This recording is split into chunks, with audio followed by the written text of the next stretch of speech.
Dans la plupart des sociétés modernes, l'idée de s'abstenir de relations sexuelles peut sembler absurde. Après tout, l'intimité physique n'est-elle pas l'un des ingrédients clés d'une vie saine et épanouissante? Eh bien, si tel est le cas, mes amis, nous nous heurtons à un problème. Car à mesure que la visibilité de la sexualité et de l'érotisme augmente, la fréquence des rapports sexuels diminue en réalité. Les chiffres récents suggèrent que les gens, en particulier les jeunes hommes, ont moins de relations sexuelles qu'auparavant. Alors, si nous accordons une valeur aussi élevée au sexe et le considérons comme une nécessité de la vie, on pourrait dire qu'un nombre croissant de personnes sont privées de quelque chose d'essentiel. Mais est-ce vraiment le cas? Avons-nous besoin de sexe autant que nous le pensons? Et ne pas avoir de relations sexuelles pourrait-il même nous être bénéfique? Le but de cette vidéo n'est pas de décourager les rapports amoureux, ni de blâmer ceux qui les pratiquent. C'est simplement une exploration des raisons de ne pas s'engager dans le plaisir de tous les plaisirs. Le sexe. Numéro 1. Le sacrifice pourrait ne pas en valoir la peine. Dans de nombreux cas, le sexe a un prix. Lorsque vous n'êtes pas en couple ou marié, trouver du plaisir au lit peut être assez compliqué. Et oui, même si vous êtes avec quelqu'un, cela peut être rare. Mais abordons cela du point de vue d'une personne seule, qui, pour trouver un partenaire, doit être physiquement présente dans des endroits avec des partenaires potentiels, ou utiliser des services en ligne comme les applications et sites de rencontres. Tout d'abord, cette quête ne sera pas toujours couronnée de succès. Dans certains cas, selon la manière dont votre catégorie cible de personnes vous perçoit, cela pourrait prendre du temps pour trouver quelqu'un qui corresponde à vos critères sur le plan physique. Mais même lorsque vous parvenez à trouver un partenaire de lit adéquat, il y a toujours une chance que la chimie fasse défaut, ou qu'il y ait de l'anxiété de performance. Ou pire, la personne que vous venez de rencontrer pourrait se révéler être un psychopathe dangereux. Ensuite, bien sûr, il y a l'option d'échanger de l'argent contre du plaisir. Mais êtes-vous prêt à dépenser votre argent durement gagné pour un moment de connaissance charnelle avec une dame ou un gentleman sportif? On pourrait également réfléchir aux conditions et motivations des personnes qui font ce genre de travail. Comme pour beaucoup de choses dans la vie, la quête de l'intimité comporte des risques. Il y a plus de 2 millénaires, le philosophe Épicure, inventeur d'une philosophie morale axée sur le plaisir, a expliqué pourquoi les rapports sexuels ne faisaient pas partie des plaisirs qu'il recherchait. Selon Épicure, le sexe est un désir naturel, mais pour être heureux et comblé, ce qui est l'objectif ultime d'Épicure, on n'a pas besoin de satisfaire ce désir. De plus, Épicure soutenait que le sexe n'est jamais bénéfique, et on a de la chance s'il ne nous fait pas de mal, suggérant ainsi qu'il est nocif par défaut. Beaucoup ne seraient pas d'accord avec la déclaration d'Épicure, mais plusieurs études, liées ci-dessous, montrent une corrélation entre une mauvaise santé mentale et la fréquence des relations sexuelles occasionnelles, également appelées rencontres d'un soir. Il n'est pas tout à fait clair si les personnes ayant une mauvaise santé mentale sont plus susceptibles d'avoir des relations occasionnelles, ou si ces rencontres causent une mauvaise santé mentale. Une publication de l'Académie internationale de recherche sur la sexualité suggère que, et je cite, « Les comportements sexuels peuvent comporter des risques pour la santé physique et mentale.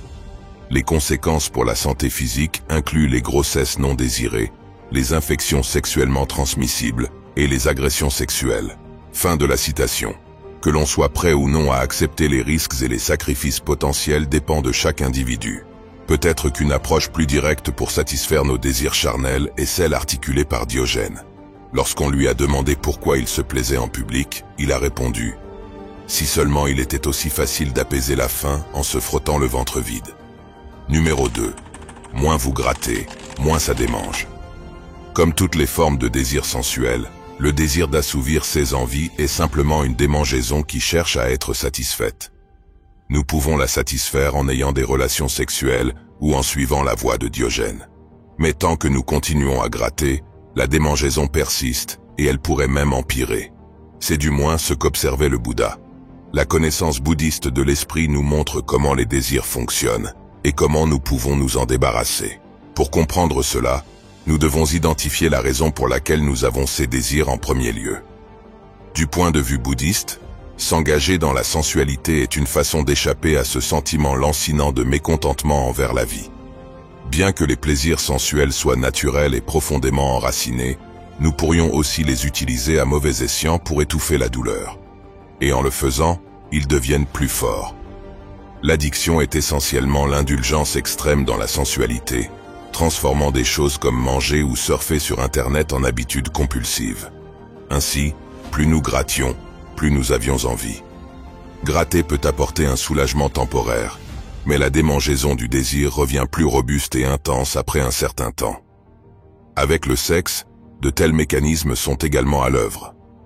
Beaucoup de personnes qui se considéreraient comme ayant une vie sexuelle saine pourraient en réalité être sous une pression continue de leurs pulsions. Ils ont simplement accès à un ou plusieurs partenaires régulièrement disponibles pour satisfaire leurs pulsions, et ainsi, ils persistent. Le moine bouddhiste Ajahn Nyanamoli soutient que la célibat serait bénéfique pour une personne non bouddhiste pour la raison évidente qu'elle n'est pas contrôlée par un désir fort qui définirait autrement toute sa vie. Être célibataire peut assécher l'esprit de humidité du désir sensuel, le libérant ainsi. Je cite, « Parce que toute la vie d'une personne moyenne, tourne autour de la satisfaction des désirs et d'obtenir ce que vous voulez, ce qui tourne généralement autour de la sensualité, de trouver un partenaire, une famille. Tout tourne autour des désirs les plus bas, qui sont évidemment profondément enracinés. Donc, si on est capable de s'y opposer, non pas simplement par le refus pur, mais en développant effectivement la sagesse à cause de cela, comme voir le désir en ne cédant pas au désir, on peut éventuellement surmonter ce désir. Et alors on peut imaginer la liberté de cet esprit. » Fin de la citation. De ce point de vue, la vie sexuelle la plus saine serait de ne pas en avoir du tout. Moins nous avons envie, moins nous avons besoin de gratter. Et selon ceux qui sont célibataires, ne pas avoir besoin de gratter du tout est un énorme soulagement. Numéro 3. Une vie différente, plus expansive. Bien que renoncer au sexe semble être une réduction importante de la satisfaction de la vie, de nombreux témoignages personnels de célibataires décrivent des expériences d'une vie différente mais plus expansive. Dans un article du magazine bouddhiste Tricycle, la pratiquante laïque Mary Talbot décrit comment le célibat a été l'une des décisions les plus libératrices de sa vie.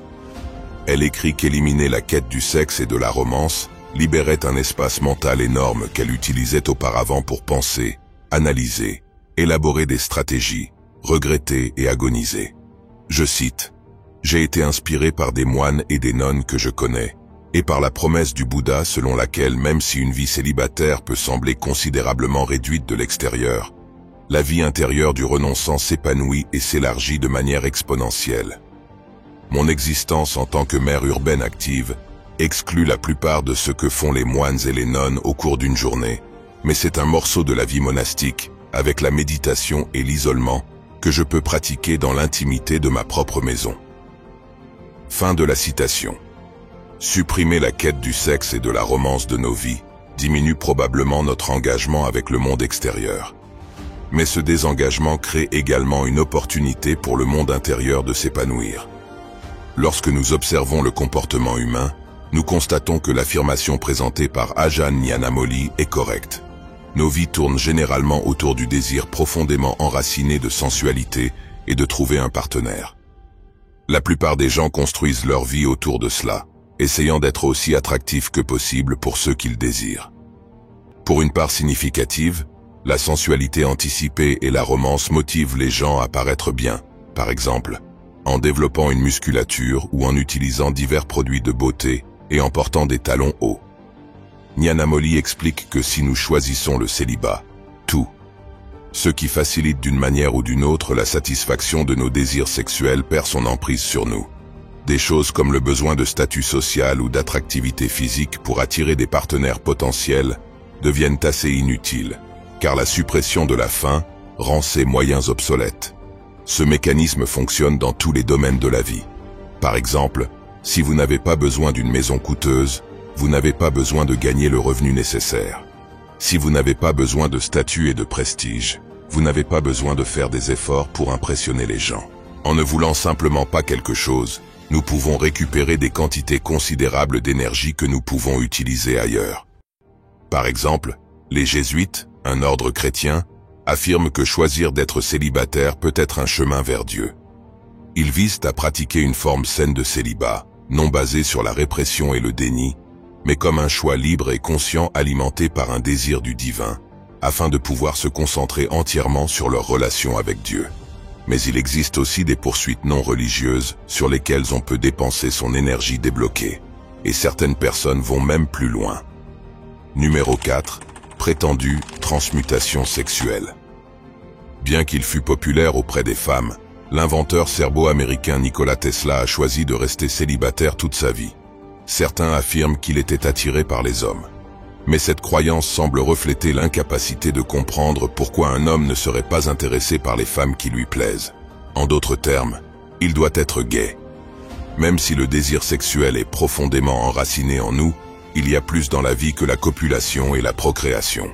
Ancien coureur de jupons et joueur, Tesla a décidé d'exercer un contrôle sur ses désirs. Il était conscient de l'impact que l'amour romantique pouvait avoir sur les gens, surtout les inventeurs, et le considérait comme une menace pour sa cause. Interrogé sur sa croyance en mariage, il répondit « Pour un artiste, oui. Pour un musicien, oui. Pour un écrivain, oui. Mais pour un inventeur, non. Les trois premiers doivent puiser leur inspiration de l'influence d'une femme et être guidés par leur amour vers des réalisations plus fines. Mais un inventeur a une nature si intense avec tant de qualités sauvages et passionnées qu'en se donnant à une femme qu'il pourrait aimer, il donnerait tout, et ainsi tout prendre à son domaine choisi. Je ne pense pas que vous puissiez citer de nombreuses grandes inventions faites par des hommes mariés. » Fin de citation. Mais ce n'était pas seulement l'absence d'éléments divertissants qui contribuait à son succès. Tesla affirmait également que l'abstinence jouait un rôle essentiel dans sa créativité. À travers sa célibatie, il aurait pu entrer dans le domaine de la soi-disant transmutation sexuelle, convertissant son énergie sexuelle en énergie créative. La validité de la transmutation sexuelle est controversée et son rôle dans la vie de Tesla demeure vague. Bien que courante dans les religions indiennes et les pratiques taoïstes, l'idée de transmuter son énergie par l'abstinence manque de preuves scientifiques. Néanmoins, il existe une quantité abondante de témoignages anecdotiques selon lesquels les gens bénéficient de l'abstinence de libération sexuelle. Parmi le mouvement infâme NoFap, on trouve de nombreux hommes, et dans une moindre mesure des femmes, qui déclarent avoir des super-pouvoirs après une période d'abstinence. Le légendaire boxeur Muhammad Ali s'abstenait également de sexe 2 mois avant un grand combat, affirmant que cela le rendait imbattable sur le ring. En 2010, la célèbre chanteuse Lady Gaga a décidé d'être célibataire pour protéger sa créativité. Le philosophe américain Henry David Thoreau célébrait également la chasteté. Dans son livre Walden, il appelait la chasteté la floraison de l'homme et décrivait que nous pourrions transmuter la sensualité en pureté et dévotion. Cette énergie générative qui se dissipe généralement en s'engageant dans l'acte peut nous revigorer et nous inspirer. Le génie, l'héroïsme et la sainteté étaient considérés comme quelques-uns des fruits variés que la chasteté apporte. Ainsi, que la transmutation sexuelle soit un mythe ou non, cela semble être un avantage potentiel précieux et une autre raison de s'abstenir d'activités entre les draps.